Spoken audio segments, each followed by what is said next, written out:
계시록 17장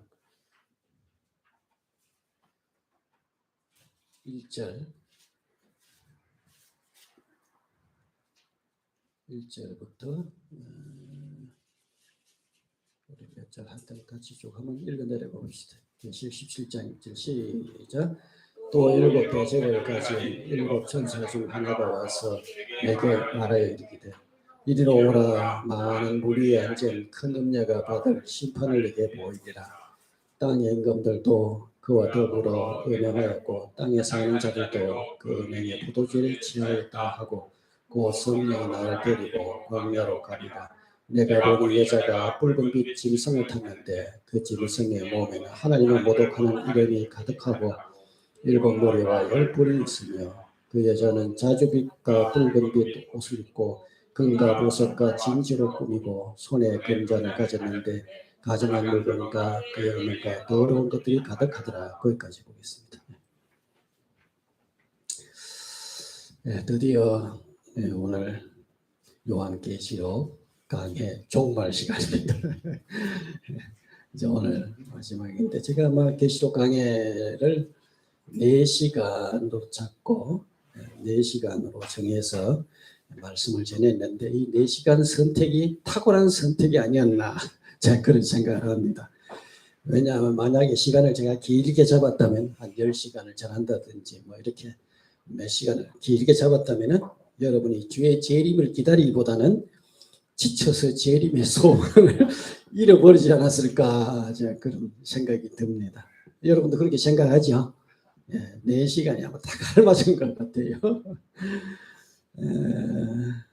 부족한 부분들이 많지만 여러분이 이제 개인적으로 요한계시록을 한번 쭉 읽어보세요. 한번 계시록을 읽는 자가 복되다 그랬죠. 계시록을 읽는 자와 듣는 자와 또 그것을 지키며 행하는 자가 복이 있다 했으니까 여러분 집에서 이제 개인적으로 한번 들은 말씀을 생각하면서 한번 읽어보시면 조금 이해가 될 줄로 압니다. 또 그리고 이제 제가 노트를 준비해서 드렸으니까 노트를 참고하시면 더 되겠습니다. 우리의 교과서는 노트가 아니고 뭡니까? 성경입니다. 그죠? 성경을 좀 충실하게 보시기 바라고. 그동안 이제 정리한 내용을 한번 더 우리가 정리를 해보자면은 계시록 1장에서 3장까지는 서론 부분이라 그랬죠. 1장에서 3장까지는 서론입니다. 서론. 책에 보면은 서론, 본론, 결론 이렇게 맺어지죠. 그죠? 이제 1장에서 3장은 서론입니다. 서론에서 제일 중요한 부분은 뭘까요? 서론에서 제일 중요한 부분은 소아시아 7교회에 주는 메시지입니다. 2장, 3장의 내용, 그죠? 소아시아 7교회에 주는 메시지, 그죠?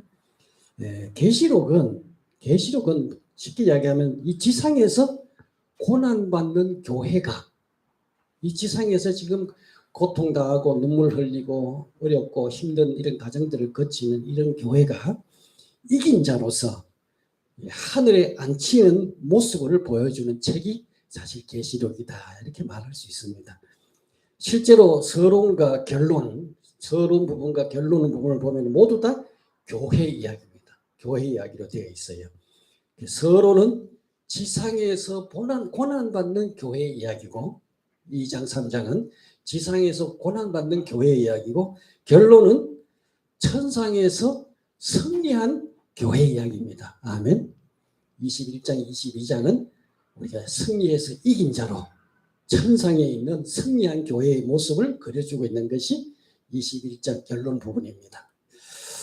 그래서 두 번째로 이제 본론 부분은 몇 장에서 몇 장까지 했죠? 4장에서 16장까지 우리 서론, 본론, 결론 여러분이 아셔야 됩니다. 그죠? 이게 서론인지 본론인지 이런 걸 알아야지. 그죠? 4장에서 16장까지가 본론인데 여러분 한번 이제 공부를 했으니까 한번 제가 물어볼게요. 본론에서 제일 중요한 부분은 뭘까요? 본론에서 제일 중요한 부분은 뭘까요? 저를 기억 못하겠어요? 본론에서 제일 중요한 핵심적인 말씀이 5장의 말씀입니다. 5장의 말씀. 그러니까 그 무슨 얘기냐면 어린 양 예수님께서 성부의 하나님 아버지죠. 성부의 오른손에서 두루마리를 책이죠. 이 두루마리 옛날 책 두루마리를 받으시는 장면. 이게 바로 본론의 가장 핵심적인 이야기예요. 사실은 이 그림은 예수 그리스도께서 우리 주님이신 예수 그리스도께서 십자가를 통해서 구원을 성취하셨죠. 그러니까 예수님이 십자가를 통해서 성취하신 그 구원의 내용을 그림 언어로 표현하고 있는 게 5장의 내용이에요.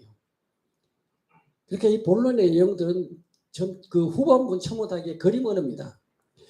다시 말해서 예수님께서 십자가를 통해서 하나님 아버지로부터 심판의 권한을 위임받으셨죠. 동시에 우리를 구원할 수 있는 합법적인 권리를 얻으신 겁니다. 아멘. 예수님이 십자가를 통해서 우리를 합법적으로 구원하신 거예요. 그리고 하나님 아버지로부터 심판권을 위임받은 겁니다. 아멘. 이게 십자가가 이룬 사건이 가장 중요한 핵심적인 내용이에요. 그래서 5장 4절에 보면 요한이 그러죠. 요한이 그 두루마리를 펴거나 보거나 하기에 합당한 자가 보이지 아니하기에 크게 울었더라 이렇게 기록하고 있어요.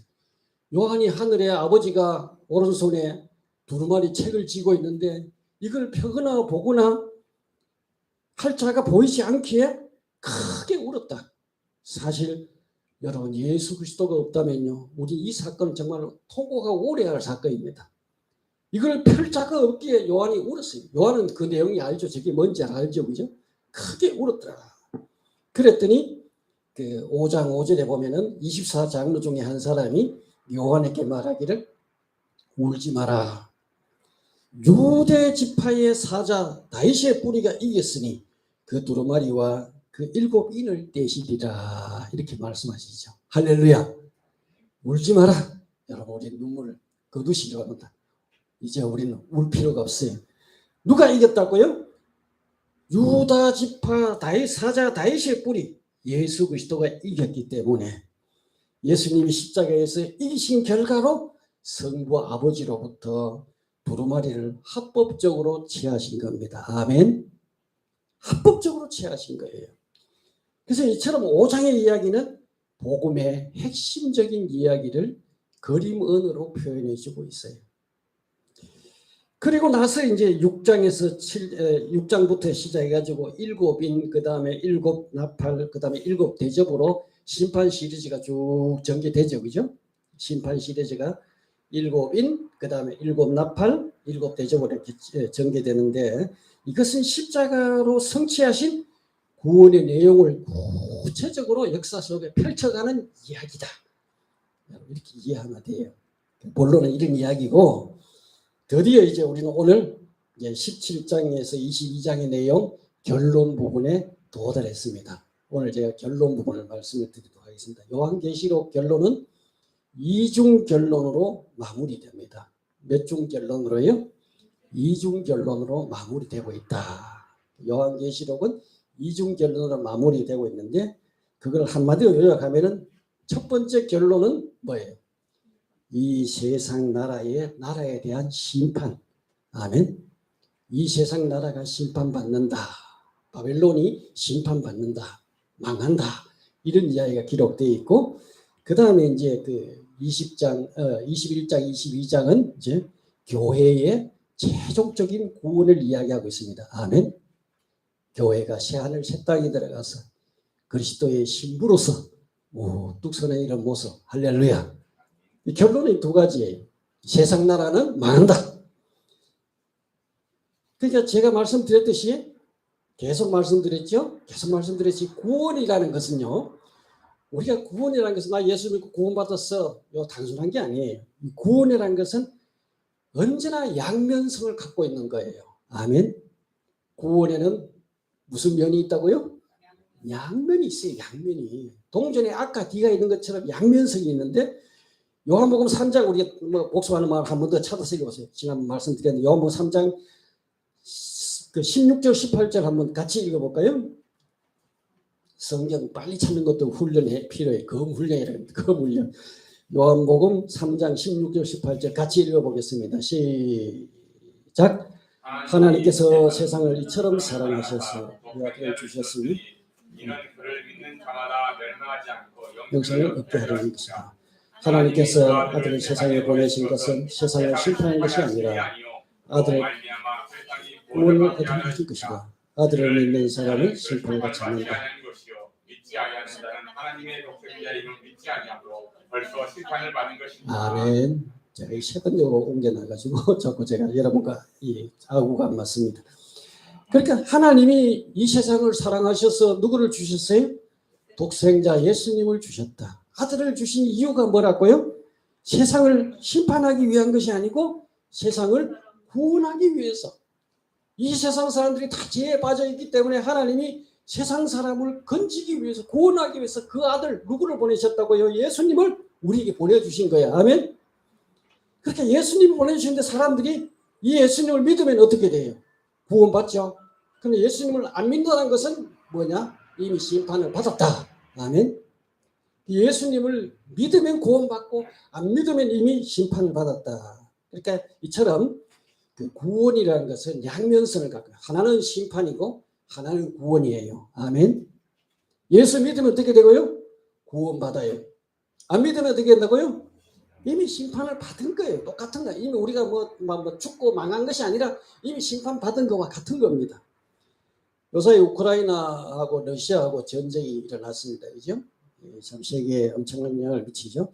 러시아가 선제 공격을 해가지고 그 우크라이나 땅을 참 많이 뺏었죠. 그 뺏은 땅이 거의 우리 남한 정도 크기입니다. 엄청나게 많은 땅을 뺏었어요. 그런데 우리가 우크라이나가 곧 망할 줄 알았는데 참 선전을 베풀어서 요새 많이 회복을 하더라고요. 그 땅을 회복하는데 여러분 보세요. 그 회복했다는 이야기는 점령군들을 어떻게 해야 돼요? 몰아내야 되죠. 몰아내고 그 다음에 그게 회복입니다. 점령군들이 그대로 있는 상태에서는 그건 회복이 아니에요. 그죠? 구원도 똑같은 겁니다. 구원이란 것은 이 땅에 있는 진정한 적들을 다 처단해야 돼요. 그 적들을 몰아내야 돼요. 그래서 드디어 회복이 이루어지는 겁니다. 아멘. 이 구원의 내용이 바로 양면성이라는 게 바로 이런 거다 하는 걸 여러분 먼저 염두에 두시고 기억을 하시기를 바랍니다. 그래서 먼저 제1결론인 심판 부분 17장에서 22장의 내용을 한번 살펴보면은 그 책 노트에 보면은 이제 그 요약해놨죠. 7장 1절에서 19장 10절까지는 음녀 바빌론의 심판, 그 다음에 19장 11절에서 22절은 두 짐승의 심판, 그 다음에 20장 1절에서 15절은 용과 그 추종자들에 대한 심판, 이렇게 구성되어 있는데 시간상 다 보기는 상세히 보기는 어렵고 개념만 좀 짚어드리겠는데 먼저 노트 3쪽으로 한번 돌아가 보세요. 노트 3쪽으로 돌아가 보면은 그 요한계시록을 이제 지은 배경과 저술 동기가 나와 있죠. 여러분 그냥 눈으로만 그냥 참고하세요. 요한계시록을 기록할 당시의 교회 상황이 어떠했느냐? 요한계시록 기록할 당시의 교회 상황을 보면 교회가 어마어마한 두 차례의 큰 환난을 겪고 있었던 상태입니다. 여러분 저한테 1차 박해는 AD 64년에서 68년에 네로 황제에 의해서, 여러분 네로 잘 알죠? 네로 황제에 의해서 주로 이제 그 네로 황제 때 일어난 박해는 로마라는 도시 중심으로 주로 일어났던 박해입니다. 이때에 우리가 기독교에 큰 손실을 입게 되죠. 대사도이신 베드로, 그 다음에 우리가 대사도이신 또 바울, 이 두 사도를 잃게 됩니다. 이들이 바로 우리 여러분 쿠바디스 영화 봤죠? 베드로가 십자가에 거꾸로 못 박혀 죽는 사건이 바로 이때 일어난 사건입니다. 그리고 이제 많은 교회가 거의 쑥밭이 되어버렸죠. 로마에 있는 교회들이 다 교인들이 잡혀서 체포당해 죽고 죽임을 당하고, 네로가 얼마나 악랄하게 핍박했냐 하면은 기독교인들 잡아가지고 참 나무꼬치처럼 꼽아가지고 거기에 불을 붙여놓가 횃불을 펴놓고 쭉 거기에 앉아가 그 귀족들을 불러가지고 파티를요. 사람들이 죽어서 그 기름이 불타는 그 횃불 아래서 그렇게 핍박을 받았다네. 그러니까 그 박해가 어마어마한 박해였죠. 그리고 나서 이제 좀 잠잠해지나 했다가 이제 2차 박해가 일어나는데 2차 박해는 도미티아누스 황제 때 2차 박해가 일어나는데 이 박해는 또요 로마만이 아니고 소아시아 일대까지 전국적으로 일어난 박해입니다. 그래서 많은 교인들이 죽었죠. 이때에 유일하게 살아남은 그 사도 가운데 12사도 가운데 유일하게 살아남은 요한마저 체포돼 가지고 반무섬으로 지금 유배를 당해간 그런 상태입니다. 우리는 이들이 처한 이런 교회가 처한 상황을 이해하고 계시록을 이해해야 돼요. 이런 엄청난 박해는 가히 이 박해를 가하는 로마 제국은 그야말로 교회가 감당할 수 없는 뭡니까? 가장 큰 적이었죠, 그죠? 이거 불가항력적인. 그러니까 그 당시 교회에 정말로 감당할 수 없는 적이 바로 로마 대제국입니다. 여기 교회들은 무참하게 대항도 못하고 무참하게 살해당하고 죽임당하고 재산 뺏기고 그야말로 엄청난 박해를 겪고 있는 그런 상황. 그러니까 이런 요한은 이런 로마로도 표현하지 못해요. 우리 흔히 그 홍길동이가 아버지를 뭐 부르다고 하듯이 이 책에서 로마로도 부르지 못하고 로마를 뭐로 불러요? 바벨론으로 부르고 있습니다. 로마를 이야기하면서 사실은 바벨론이라 이렇게 표현하고 있습니다. 이 바벨론이나 로마나 다 같은 공통점이 있습니다. 대제국을 이루었고 다 예루살렘을 공격해가지고 예루살렘 성전을 불태우고 망하게 한 나라가 바벨론과 로마 똑같은 적입니다. 그러니까 바로 요한은 이 로마를 지칭하면서 로마로 지칭하지 못하고 바벨론으로 부르고 있는 거예요. 이렇게 그 심한 박해를 받았죠. 그래서 소위 말하자면은 이런 거대한 괴물 같은 로마 제국도 결국은 어떻게 된다고요? 망한다. 제일 결론에서 하는 이야기가 이 로마 제국도 무너진다. 망한다. 하는 것이 제일 결론이고요. 그래서 결국 최후의 승자가 누구냐? 최후의 승자는 핍박하는 바벨론, 로마가 아니라 핍박을 받아 죽임을 당하고 고통을 당하고 피 흘리는 순교당하는 이 교회가 바로 최후의 뭐라고요? 승자다. 이걸 지금 이야기하고 있는 겁니다. 아멘. 그 당시 교인들이 이 요한계시를 읽으면 소망이 생기는 거예요. 그렇죠? 우리는 지금 다 망한 줄 알았는데 승자가 최후의 승자는 이들이 아니고 핍박하는 그들이 아니고 누구라고요? 우리가 승리자가 된다. 아멘. 최후의 승자는 누구라고요? 교회입니다. 아멘. 교회가 최후의 승자가 된다. 이게 배경이에요. 이게 배경. 이걸 이해하고 그 다음에 이제 결론 첫 부분에 이야기하는 것이 천사가 나타나가지고 많은 물 위에 앉은 큰 음녀가 받을 심판을 이렇게 보여주겠다 하고 이제 말씀하시죠. 많은 물 위에 앉은 큰 물 위에 앉은 이 큰 음녀 창녀 계시록 해번역에서 창녀로 번역되어 있어요. 이 큰 음녀는 누구일까? 이 음녀가 누구냐? 해석이 참 중요합니다. 그죠? 이 음녀가 누구냐? 이 음녀는 종교개혁자들은 로마 카톨릭으로부터 개혁을 일으켰던 종교개혁자들은 이 음녀를 로마 교황으로 보았습니다. 아직도 우리 개신교에서는 이 음녀는 로마 카톨릭 로마 교황이다 이렇게 주장하는 사람들이 많이 있습니다. 그래서 노트 6쪽에 보면은 제가 그 해석하는 방법을 설명하면서 이 해석의 배경들을 제가 설명해 놨어요. 읽으신지 안 읽으신지 모르겠지만은 그 개신교가 이제 예수님을 통해서 구원받는다. 종교 개혁이 일어나면서 예수님을 통해서 구원받는다. 그리고 그 큰 음녀 짐승은 저 그리스도는 누구냐? 로마 교황이다. 이렇게 이제 치고 나오니까 이 가톨릭에서 이제 개신교를 공격하기 위해서 성경 해석 방법을 동원합니다. 그래서 해가지고 이제 처음에 과거적인 해석법이 나와요. 과거적 해석법 이거는 과거의 네로 황제 때 그 도미티안 황제 때 일어났던 그 이야기를 하는 것이지 지금 교황은 아니다. 이게 과거적인 방법이고 그 다음에 또 가톨릭에서 또 다른 방법이 나오는데 미래적인 걸 해석하는 이건 미래에 일어날 이야기지 결코 교황이 아니다. 이게 미래적인 해석법이고 그래 좀 제가 해석법 네 가지를 설명해놨는데 한번 보세요. 그러니까 이제 보통 일반 우리 개신교에서는 여기에 이 큰 음녀를 천주교의 이 교황으로 해석을 하는데 뭐 그렇게 볼 수도 있고 뭐 아닐 수도 있고. 자, 우리 그 2절 한번 보세요. 이 음녀가 한 일을 한번 봅시다. 뭐라고 해서 2절 같이 읽어보고 시작. 17장 2절 시작. 땅의 임금들도 그와 더불어 음행하였고 땅에 사는 자들도 그 음행에 포도주에 취하다 하고.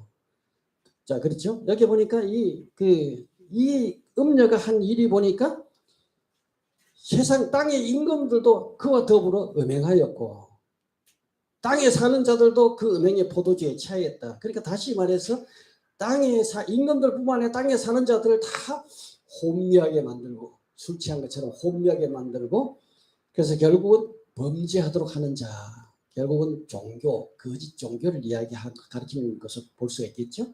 거짓 종교.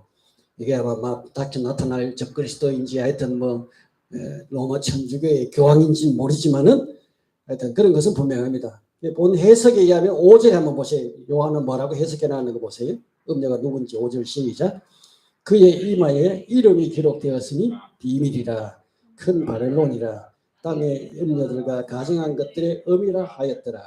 그러니까 비밀, 큰 바벨론, 음이 뭐 이런 것이 특징으로 나타나 있죠. 다시 말해서 모든 이 지상에 일어나는 모든 악의 권원이 되는 자인 것은 분명합니다. 그러니까 바벨론이라는 이름을 빌려서 지금 음료로 표현하고 있죠. 그죠? 바벨론이 모든 악의 권한, 로마를 지칭하는 내용이라고 말씀드렸죠. 그리고 이 여자와 그 다음에 또 짐승이 등장합니다. 여자와 짐승의 관계를 한번 살펴볼게요. 3절 한번 읽어봅시다. 시작. 3절. 곧 성령이 나를 데리고 광야로 가니라. 내가 보니 여자가 붉은 빛 짐승을 탔는데 그 짐승의 몸에는 하나님을 모독하는 이름들이 가득하고 7머리와 10뿔이 있으며. 그러니까 여기 이 음녀가 뭘 타고 있어요? 붉은 짐승을 타고 있죠. 그러니까 이 여자와 짐승의 관계, 짐승은 황제를 가리킵니다.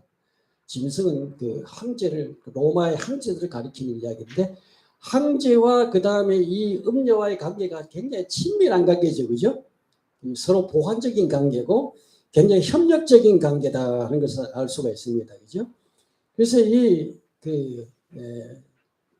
여자가 이런 세상의 임금들, 왕들을 좌지우지하고 그야말로 그 위에 올라타서 사실 지금 뭐 그 어떤 의미에서 이렇게 할 수 있는 사람이 교황이 굉장히 흡사합니다. 제가 이렇게 설명하기가 조금 못하지만은 굉장히 흡사한 부분들이 있어요. 막강 세상 권력까지 다 쥐고 흔들 수 있는 하여튼 뭐 이런 형태로 바벨론이라는 이름으로 지금 묘사하고 있습니다. 제가 로마 가톨릭의 교황이다 지금 그 이야기는 안 합니다. 그러니까 이런 형태들이 나타난다 이렇게 이제 설명하고 있죠, 그죠? 그래서 특별히 이제 여기서 주목해야 할 부분이 있는데 6절에서 15절에 보면은 이 짐승, 이 여자가 타고 있는 이 짐승으로부터 적그리스도가 앞으로 나타난다 이렇게 말할 수 있습니다. 6절에 보면은 요한이 이 짐승이 그 여자가 이제 짐승을 타고 있는데 이 여자가 많은 피를 흘려요, 그죠? 6절에 보면 많은 성도들의 피를 흘리고 예수 믿는 사람들을 죽이고 이런 일들을 보니까 요한이 놀라죠. 깜짝 놀랍니다. 이 짐승을 보면서 놀라니까 그 다음에 이제 8절에 보니까 천사가 뭐라고 이야기합니까? 네가 본 짐승 3절 4절에 보면 3절 4절에 적었죠. 천사가 나타나서 말하기를 뭐라고 왜 놀라느냐?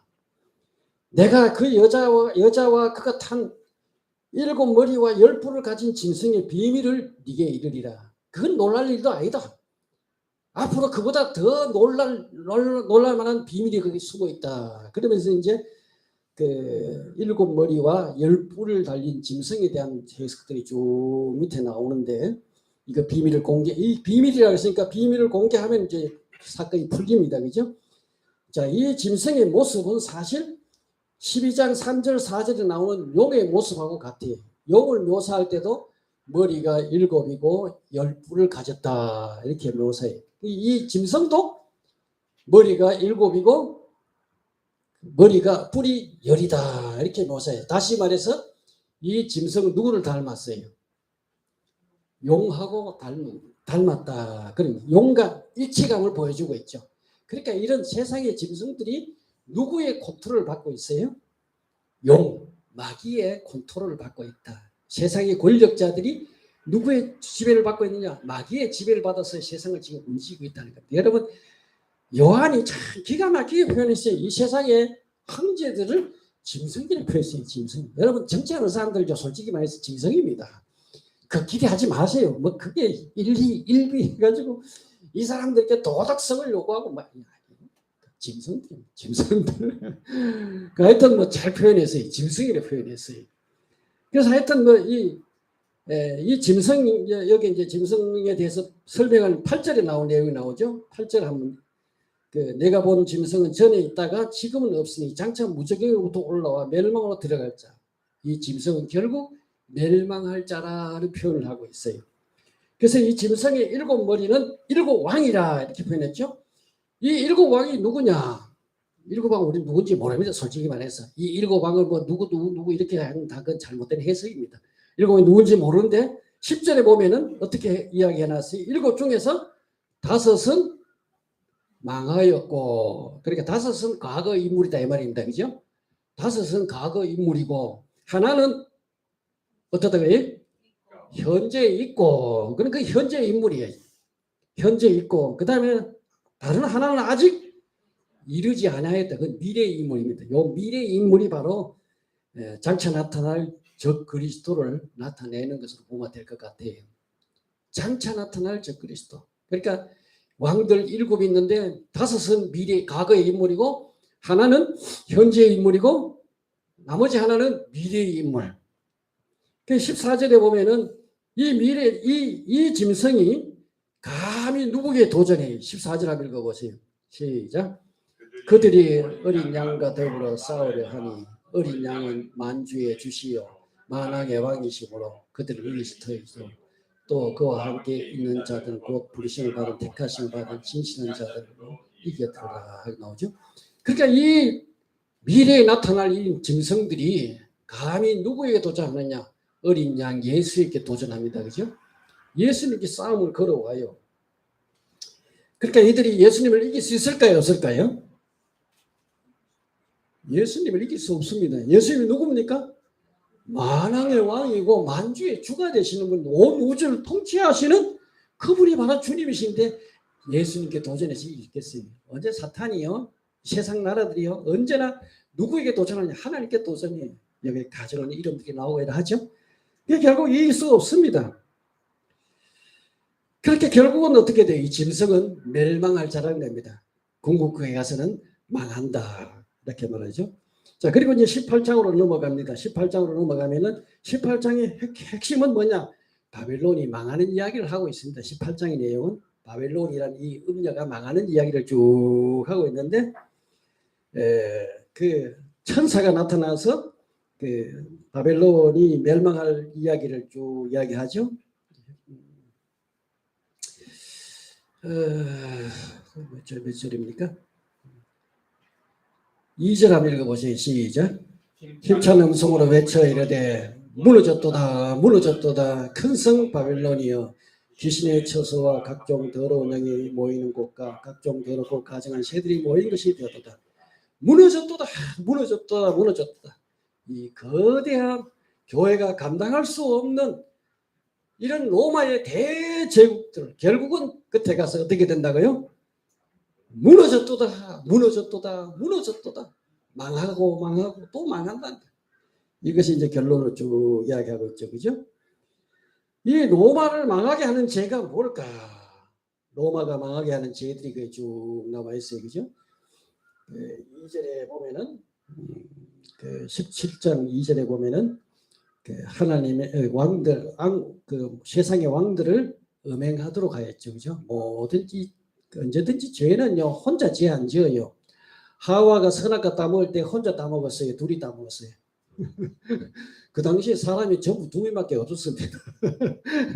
세계 인구가 몇 명이었다고요?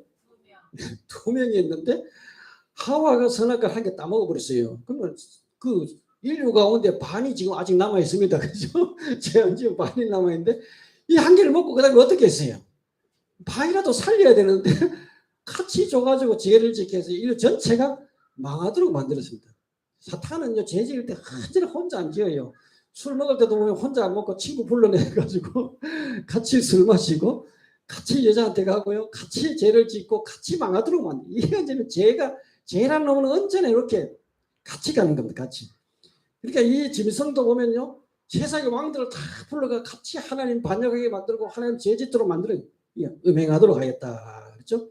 3절에 보면은 하나님의 이름을 모독하였다. 그 여자가 붉은빛 짐승을 탔는데 짐승 몸에는 하나님을 모독하는 이름들이 가득하더라 그랬죠. 여러분 참 묘한 것은요, 국가나 정치인들이나 이 세상의 문화나 이런 것들이 보면 언제나 반기독적으로 흘러가요. 보면요, 세상 끝으로 갈수록 이런 것이 더 심합니다. 하나님을 모독하는 정책들, 문화가 판을 치죠. 뭐 이미 잘 아는 이야기죠. 우리가 락 같은 그 노래도 보면은 뭐 하나님, 사탄을 막 찬양하는 이런 노래들 나오죠. 하나님 찬양하는 노래 없어요. 세상에 보면 막 사탄 사랑한다 하고 막 그리고 그 다음에 막 음행들 이런 거 온갖 난잡한 것들 막 이런 것을 노래하고 있죠. 여러분 이번에 뭐 서울에 일어난 사건, 용산 사건이죠. 이 사건도 보면 여러분 참 안타깝잖아요. 죽은 사람 참 안타깝죠. 그게 문제가 아니고 애들이 보면 귀신 축제에 막 미쳐가지고 몰려들고 막 이거야? 이게 지금 이게 누구 장난 같아요? 이 사람 장난 같아요? 아니에요. 악한 영이 역사하고 있습니다. 세상이 지금 이렇게 돌아가는 거예요. 그러니까 하나님을 모독하는 이런 이름들이 그 짐승에 가득하더라. 그렇죠? 그 4절에 보면은 사치와 함께 그 안에 온갖 가증함과 더러움이 가득하더라. 바벨론이 망하는 것이 그래요. 사치. 그 뒤에 뭐 물건 파는 그 품목들도 쭉 나와 있는데 나중에 그 품목들 가운데 특이한 것은 사람의 영혼도 사고 파는 것이 나와요. 이런 사건들, 사치, 말세가 될수록 오늘 얼마나 우리가 이 세상에 사치로 올라갑니까? 그죠? 그 속에 가증함과 더러움이 가득하더라. 6절에 보니까 무엇보다도 6절 한번 읽어보세요. 시작. 또 내가 봄에 그 17장 6절 시작. 또 내가 봄에 이 여자가 성도들의 피와 예수 증인들의 피에 취한지라 내가 이제 보고 놀랍게 여기고 크게 놀랍게 여깁니다. 그러니까 다시 말해서 결국 예수 믿는 사람들을 잡아 죽여가지고 그 피 흘린 것이 피에 취했더라. 이런 죄들 때문에 결국은 하나님께서 이들을 갚아주시고 배로 갚아주시고 하나님이 이들을 심판하시고 결국 이들을 끝장내십니다. 아멘. 그래서 바벨론이 드디어 18장이 넘어오면서 무너졌다. 천사가 내려가서 천사가 바벨론의 멸망을 선포한 내용이죠. 무너졌다. 큰 성 바벨론이 무너졌다. 이렇게 외칩니다. 이 화려한 대제국 로마가 결국은 무너지고 흔적도 없이 사라진 겁니다. 여러분 로마가 절대로 망하지 않을 것처럼 보이던 그 로마 오늘도 마찬가지입니다. 대제국 미국 같은 나라. 여러분 이 나라도 끝까지 가지 못합니다. 언젠가 무너지게 되어 있죠. 그죠? 그리고 두 번째 들리는 음성이 바로 18장에 가면은 그 4절부터 보면 4절부터 한번 읽어볼까요? 4절 시작. 또 내가 들으니 하늘로부터 다른 음성이 나서 이르되 내 백성아 거기서 나와 그의 죄에 참여하지 말고 그가 받을 재앙들을 받지 말라. 두 번째 들리는 음성이 첫 번째는 무너졌다 바벨론이 무너졌다 선포하고 두 번째 들리는 음성은 내 백성들은 어떻게 하라고요? 거기서 나와서 죄에 참여하지 말고 그 받을 재앙을 받지 말아라. 거기서 나오라. 여러분 소돔과 고모라가 멸망할 때 천사가 가서 그 가운데 오직 의인이라고 반쪽 의인이지만은 그래도 반쪽 의인 한 사람이 있었죠. 누가 있었어요? 롯이 있었어요. 그죠? 롯이 있었는데 하나님이 불쌍히 여기가지고 그것도 겨우 구원받은 게 그 아브라함이 그 중보기도 해가지고 겨우 구원받은 건데 사실은요.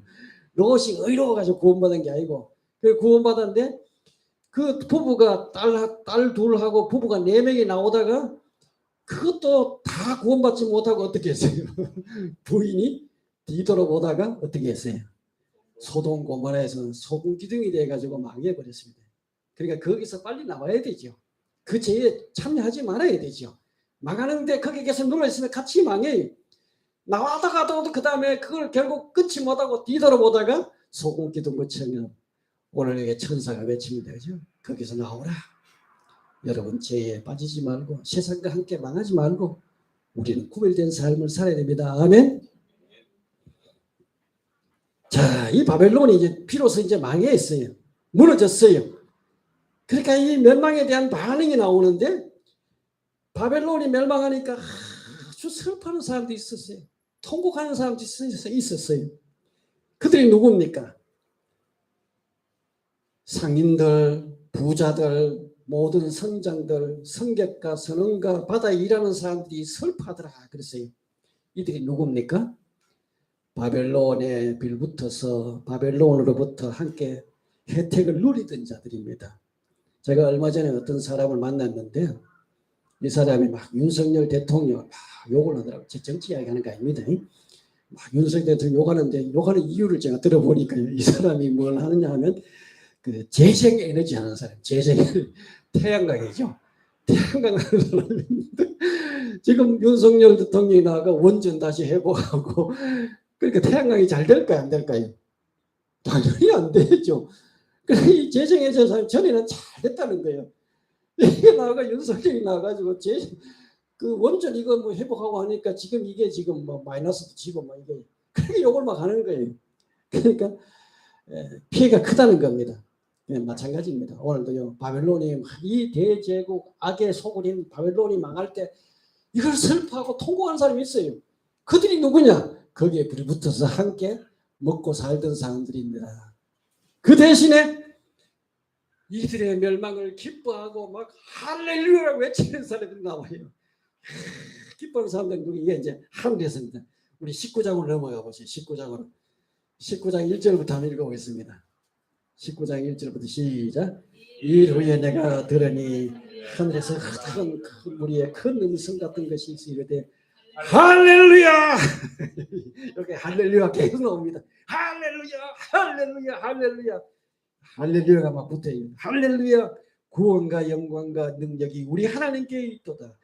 그의 심판은 참되고 의로운지라 음행으로 땅을 더럽게 한 큰 음녀를 심판하사 자기 종들의 피를 그 음녀의 손에서 갚으셨도다. 그러니까 두 번째 또 그다음 뭐예요? 할렐루야 하고 또 외치죠. 그래도 세 번째 또 그다음에 또 아멘 할렐루야 그 4절이죠.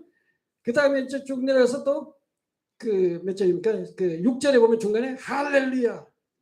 할렐루야가 막 넘쳐납니다. 하늘에서 바벨론이 멸망하자 슬퍼하고 통곡 땅에서 통곡하는 사람들이 있는 반면에 하늘에서 할렐루야를 외치면서 기뻐하고 즐거워하는 무리들이 하늘에 있죠. 그죠? 자, 이렇게 그 참 묘합니다. 그죠? 세상에는 똑같은 사건인데 거기에 대해서 안타까워하고 슬퍼하는 사람이 있는 반면에 어떤 사람은 기뻐하고 즐거워해요. 기뻐하고 즐거운 사람은 어떤 사람입니까? 그 구원받은 사람입니다. 아멘. 슬퍼하고 통곡하는 사람들은 결국은 바벨론과 함께 망하는 자들입니다. 여러분 어떤 사람들을 보면요 예수님이 만약에 내일 오신다. 지금 제가 지금 여러분께 지금 예언으로 예수님 내일 오신다고 내가 어제 저녁에 내가 통보 받았어. 그래서 예수님 내일 오신다. 이럴 때 여러분 가슴이 따끔하고 야 큰일 났다. 지금 예수님 지금 오시면 안 되는데 나 그럼 망해. 이런 사람이야 구원 못 받은 사람입니다. 우리는 어떻게 해야 돼요? 할렐루야 이렇게 외쳐야 됩니다. 이 구원받은 사람들이에요. 아멘. 자 이렇게 하늘에 허다한 무리가 할렐루야 찬양하고 기뻐하는데요. 첫 번째 찬양 내용이 심판의 정당성을 찬양한 내용이죠. 그죠? 음녀가 망한 것은 당연하다는 겁니다. 이렇게 심판한 것이 합당하다는 겁니다. 세상이 망하는 것이 합당하다는 거예요. 심판의 그 정당성을 이야기하고 둘째가 이제 하나님의 통치를 찬양한 내용이죠. 하나님이 다스리신다. 우리 하나님이 이제 왕이 되어 가지고 통치하시고 다스린다는 것을 이야기하고 세 번째는 이제 어린 양의 혼인 기약이 이르렀음을 알리는 내용이 나오죠, 그죠?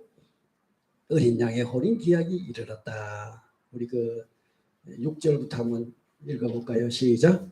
19장 6절, 6절이 맞죠? 예, 6절. 잘 안 보여. 7절부터 그 할렐루야부터 읽어봅시다. 시작. 할렐루야, 주 우리 하나님 곧 전능하시니가 통치하시도다. 우리가 즐거워하고 크게 기뻐하며 그에게 영광을 돌리세. 어린 양 혼인 기약이 이르렀고 그의 아내가 자신을 준비하였으므로 그에게 빛나고 깨끗한 세마포 옷을 입도록 허락하셨으니 이 세마포 옷은 성도들의 옳은 행실이로다. 아멘. 여러분 보세요. 이제는 하늘에서 기뻐하는데 이제 어린 양의 혼인 기약이 이르렀다. 바벨론이 망하고 세상이 망하고 적들이 망하고 이들이 망하자 이제 드디어 이제 어린 양의 혼인 잔치가 이르렀도다. 할렐루야.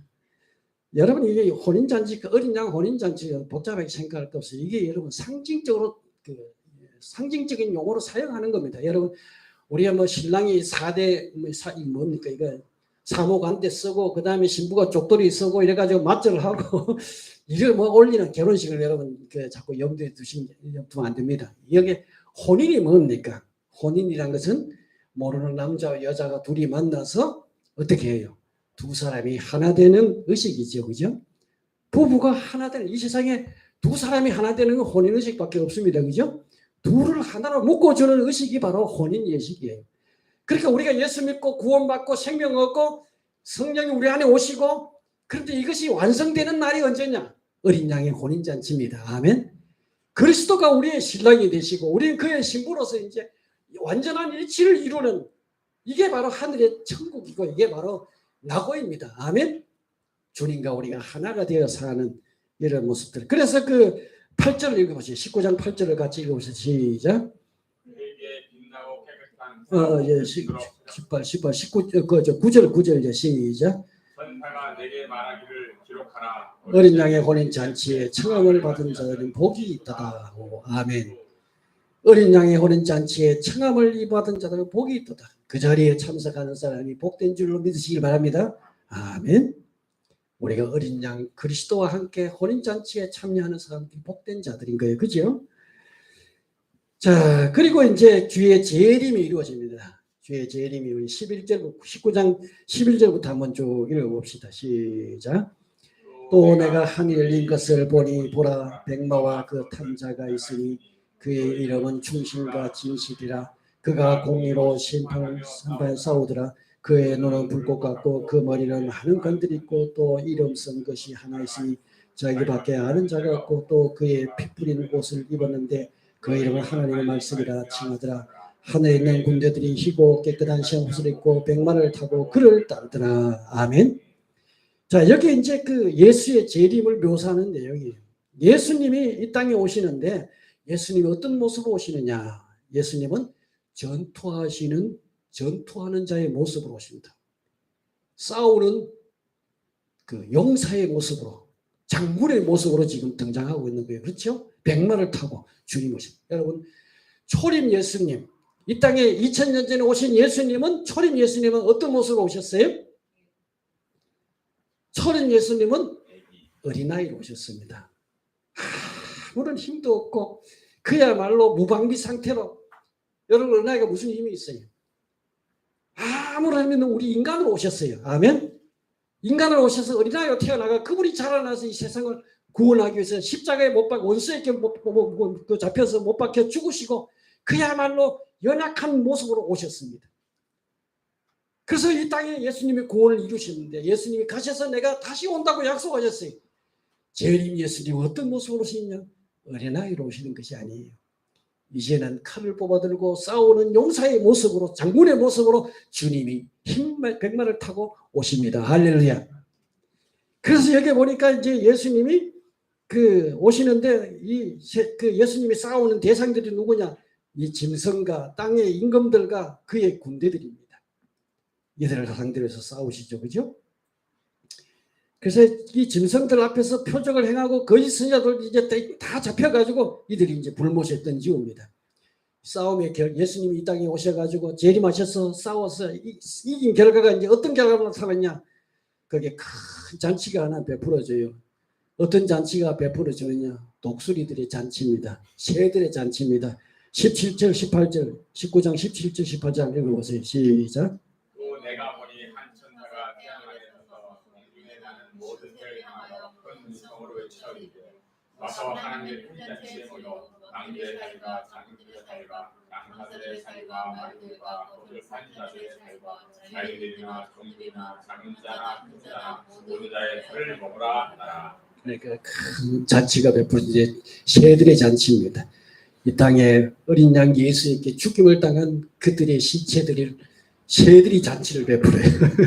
배부르게 잔치를 베풀어요. 그렇죠? 둘째로 짐승과 거짓 예언자들과 거짓 짐승의 표를 받은 자, 짐승 그 우상에게 절한 자들을 붙잡혀서 산채로 유황불에 던져진다고 그게 기록하고 있습니다. 그 다음에 보면이죠. 산채로 유황불에 던져진다. 여러분 이 땅의 구약 성경에 여러분이 그 죽음을 보지 않고 산채로 그 음부로 땅이 입을 벌려가지고 집을 삼키는 사람들이 있죠. 누구죠? 누가 있어요? 몰라요? 아간이 그랬죠? 아간이 그 죄를 지어가지고 고라, 미안합니다. 고라, 그 반역한 자, 고라. 이들은 바로 산채로 죽음 보지 않고 바로 산채로 음부로 떨어졌습니다. 그와 마찬가지로 여기도 보면은 이들이 산채로 붙잡혀가지고 그러니까 거짓 이제 우상 숭배하는 자, 그 짐승의 표를 받은 자 이런 악한 자들이 잡혀가지고 유황불로 타는 곳이 지옥을 상징하죠, 그죠? 지옥에 실제로 유황불이 막 이걸 타는지만 그건 몰라요. 그러나 그게 그 고통을 불로 표현한 겁니다. 여러분 유황불이라는 건 한번 몸에 붙으면 떨어지지 않는데요. 난 잘 모르지만 얼마나 고통스럽겠어요, 그죠? 이런 고통스러운 지옥으로 산채로 들어갑니다. 그리고 남은 자들은 셋째로 남은 자들은 말 타신 분의 입에서 나오는 검에 의해서 하나님 말씀에 의해서 다 처단됩니다. 주님이 승리자로 오시죠, 그죠? 이기는 자로 이렇게 예수님의 지상 재림이 그게 묘사되어 있고 그리고 이제 20장으로 넘어갑니다. 20장에 넘어가면은 여기 이제 그 용에 대한 심판이 나옵니다. 용이 누구라고요? 그 1절부터 한번 읽어봅시다. 시작. 20장 1절 시작. 또 내가 보매 천사가 무저갱의 열쇠와 큰 쇠사슬을 그의 손에 가지고 하늘부터 내려와서 용을 잡으니 곧 뱀이요 마귀요 사탄이라 잡아서 1000년 동안 결박하여 무저갱에 던져 넣어 잠그고 뭐야 쭉 나오죠. 드디어 누가 잡혔다고요? 용이 잡혔어요. 용이요. 이 용이 누구냐? 옛 뱀. 옛날 에덴 동산에서 하와를 미혹했던 그 나쁜 이건 뭐라고 해야 돼? 이 좋게 표현은 제가 참 이 욕을 못하고요. 옛 뱀. 우리 조상을 죄에 빠뜨려서 에덴 동산에서 쫓겨나게 했던 이 옛 뱀. 그게 바로 누구라고요? 사탄, 용, 사탄, 마귀. 드디어 악의 누구라고요? 원조가 잡혀서 여기 1000년 동안 결박 갇히죠. 그리고 이제 천년왕국에 나와요. 자, 이 그 1단락과 그 3단락 사이에 1000년이라는 시간이 있는데 이걸 우리가 천년왕국이라고 부르는데 천년왕국인데 이 천년왕국에 대한 해석이 다양해요. 다양한데 여러분 노트 그게 제가 한번 참고해 보세요. 천년왕국에 대한 3가지 견해가 있어요. 그냥 참 이해만 하세요. 이거 여러분 어떻게 믿는지 여러분이 아무데나 믿어도 상관없습니다. 전천년설이라는 게 있어요. 전천년설. 전천년설은 뭐냐면 예수님이 재림해서 천년왕국이 이루어진다. 이렇게 해석하는 사람입니다. 예수님이 이 땅에 오셔서 이제 천년왕국이 실제로 문자적으로 천년왕국이 이루어진다고 전천년설. 그 다음에 후천년설이 있어요. 아니야, 그게 아니고 예수님이 이 땅에 천년왕국이 이루어지고 그 다음에 나중에 예수님이 이 천년이 끝난 다음에 예수님이 재림한다. 이 후천년설입니다. 그 다음에 무천년설. 이 천년이라는 것은 단지 상징적인 용어지 이게 문자적으로 보면 안 된다. 그래서 예수 믿고 이제 우리는 이미 이 천년왕국 속에 살고 있다. 점점 예수 믿는 사람도 많아지고 좋아지고 이러다가 마지막에 최종적으로 누가 오신다고요? 예수님 재림하면 이 세상에 종말이 오는 거야. 이게 무천년설입니다. 여러분 어느 것이 좋을지 모르겠습니다만은 여러분 믿고 싶은 새로 믿으세요. 저도 모르고 안목선도 모르고 나도 모릅니다. 이건 나중에 예수님만 아실 거예요. 전천년설을 믿든 후천년설을 믿든 무천년설을 믿든 여러분 구원하고는 크게 관계는 없습니다. 그러나 아마 이제 그 예수님 재림하시고 문자적으로 천년이 아마 그 유대인들을 보면 필요한 것 같아요. 그래서 유대인들을 아마 구원하시는 그런 기간이 아닌가. 성경에서 명확하게 이야기하지 않은 것이니까 전혀 대답할 필요가 없습니다. 그죠? 그리고 이제 이 용이 무적에 갇혔다가 이 땅에 그러니까 용이 없으니까 막 사탄 마귀가 없으니까 얼마나 좋겠어요. 그죠? 그러니까 그런데 이제 이렇게 살다가 나중에 이때 태어난 사람부터 한번 시험을 받아야 됩니다. 마지막에 가가지고 용을 풀어놔요. 풀어놓으니까 여기 또 용과 또 막 결합해가지고 확 그리 다 몰려가지고 하나님이 성으로 막 공격하고 진격하는 또 이 싸움이 벌어집니다. 이런 내용이 나오는데 뭐 이게 문자적으로 볼 것인지 뭐 그 상징으로 볼 것인지 모르겠습니다만 그리고 이제 최후로 이제 용이 잡혀가지고 이제 여기 이제 그 멸망 불못에 던지우는 그런 내용으로 마무리되죠. 그리고 이제 그 20장 11절에서 15절에 보면 이제 최후의 심판 장면이 나옵니다. 한번 읽어봅시다. 이거 뭐 직접 보기 좋습니다. 그죠? 11절에서 15절 같이 한번 읽어봅시다. 시작. 또 내가 크고 흰 보좌와 그 위에 앉으신 이를 보니 땅과 하늘에 그 앞에서 피하여 간데 없더라.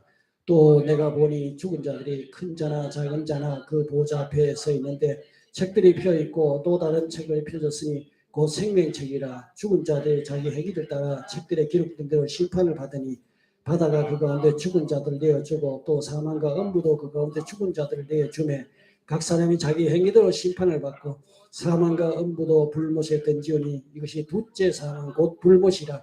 누구든지 생명책에 기록되지 못한 자는 불못에 던져지더라. 마지막 최후의 심판인데 흔히 백보자 심판이라 이렇게 이야기합니다. 백보자 심판. 자, 여기 이제 이 불신자들이요. 여러분 부활에는 두 가지 부활이 있습니다. 예수님께서 선한 일을 한 사람은 생명의 부활로, 악한 일을 한 자는 심판의 부활로 나온다 이렇게 말하고 있죠. 여기에 나오는 자들은 이제 그 믿지 않은 사람들, 불신자들, 우상 숭배하는 이런 사람들이 이제 다 살아나요. 바다에서 죽은 사람은 바다가 내놔요. 땅에서 죽은 사람 땅에 내놓고 무덤에서 내놓고 뭐 어디서 죽었든지 간에 여러분 이 세상 사람들은 다 한 번은 부활을 경험하는데 예수 믿는 사람들은 생명의 부활로 아멘. 주님 재림하실 때 우리는 생명의 부활로 그리스도와 같은 모습을 변하여 우리는 공중으로 올라가서 주님을 만나게 되는데 이 세상에 믿지 않은 사람들도 다 부활하는데 살아나는데 어디로 가요? 하나님의 백보자 앞에서 심판을 하는데 여기 책이 펴져 있어요. 여기 이 책이 무슨 책이냐 뭐 복잡하게 다 할 거 없어요. 이건 하나님의 심판은 정확무하다는 말씀입니다. 아멘. 책에 기록한 것처럼 정확하게 다 나온다 이 말입니다. 제가 우리 집사람이에요. 이 뇌 수술을 받은 적이 있어요.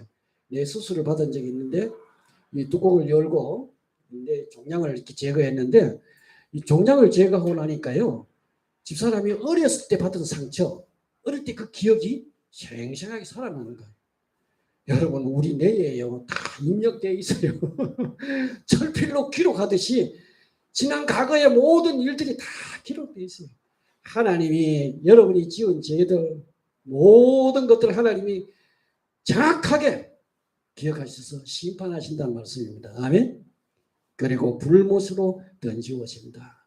이 성경이 그랬죠? 사람이 한 번 죽는 것은 정한 이치요 그 후에는 심판이 있느니라. 아멘. 심판은 언제 받느냐? 죽은 다음에. 나중에 심판이 있어요. 이 세상 사람들요. 하나님이 어디 있어? 뭐 하나님이 뭐 욕하는 사람들이 있습니다. 여러분 웃기지 마세요. 하나님은 다 기억하십니다. 정확하게 우리의 죄들도 기억하십니다. 그래서 우리가 예수 믿고 여러분 제가 늘 그런 이야기 하죠. 산에 불이 났어요. 뭐. 불이 나가지고 불이 나를 집어 삼키려고 막 타들어옵니다. 여기 사는 방법 딱 한 가지 있어요. 어떻게 해야 돼요? 맞불을 질, 꺼진 불에도 가다가 타 죽어요. 맞불을 질러가지고 내 있는 자리를 먼저 불태워버리면 그 자리에서 불이 와야 안 와요. 안 옵니다. 다시 말해서 우리는 맞불 질른 예수님이 십자가에서 죽으셨어요. 맞불 질러가지고 예수님이 심판을 이미 받아주셨어요. 누구 대신에? 우리 대신에, 나 대신에 이미 예수님이 십자가에서 못 박혀 죽으셨습니다. 아멘. 이 맞불 지른 것과 같은 거예요. 우리는 그 자리에 피하면 주님 안에 들어가면은 우리 하나님 죄에 대해서 심판하지 않습니다. 주님이 우리에게 심판하는 딱 한 가지 있어요. 네가 정말로 상 받을 만하냐 안 하냐 이걸 심판하십니다. 아멘. 이 상급 심판이에요. 그런데 여기 보니까 이것은 불신자들의 심판이에요. 책이 피워져 있고 그 책에 기록된 대로 하나님이 다 심판하십니다. 절대로 그냥 넘어가지. 하나님은 공의로우신 분이시고 하나님은 정확하신 분이기 때문에 하나님 절대로 그냥 넘어가지 않습니다. 아이고 시간이 많이 갔네요. 여기까지 끝냅시다. 나머지 여러분 내일부터 여러분 집에서 보세요.